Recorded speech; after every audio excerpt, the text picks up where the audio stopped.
The KWL was introduced in the book Content Area Writing by Daniels, Zimmerman, and Stanecki. The authors argued that the KWL is a, quote, elegant and well-known strategy that uses brainstorming and listing to drive kids' thinking all the way through a unit. In essence, the KWL is a pre- and post-writing activity that is powerful in its simplicity.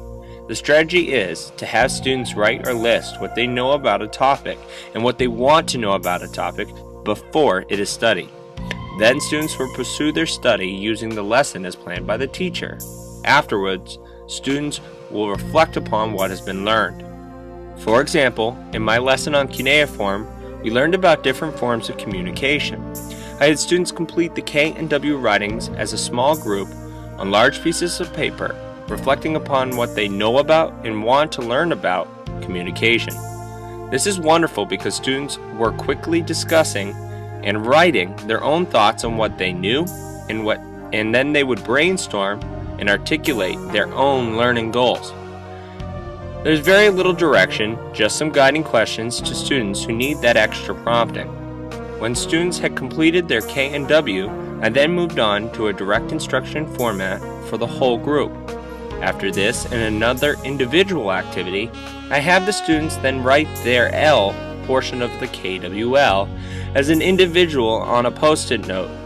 They share it by placing it on a large piece of paper for all to see. Student responses to the strategy were overwhelmingly positive. Students on the K, both simplistic and full sentence responses were found, such as phones and texting, or, quote, we use communication daily to discuss what we feel. We received the same varied answers for the W.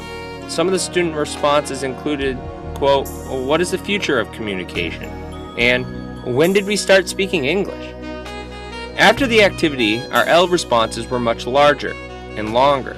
This may have been because the individual aspect of writing their own response, or it may have been because they had more to pull from after the lesson. Their responses included, quote, cuneiform was an ancient form of writing related to our own. And another response was, quote, there are two basic types of communication, verbal and nonverbal. The lesson went well for a couple of factors. First, students were engaged in the activity selected, and second, the writing strategy was utilized to hook and also to conclude the lesson.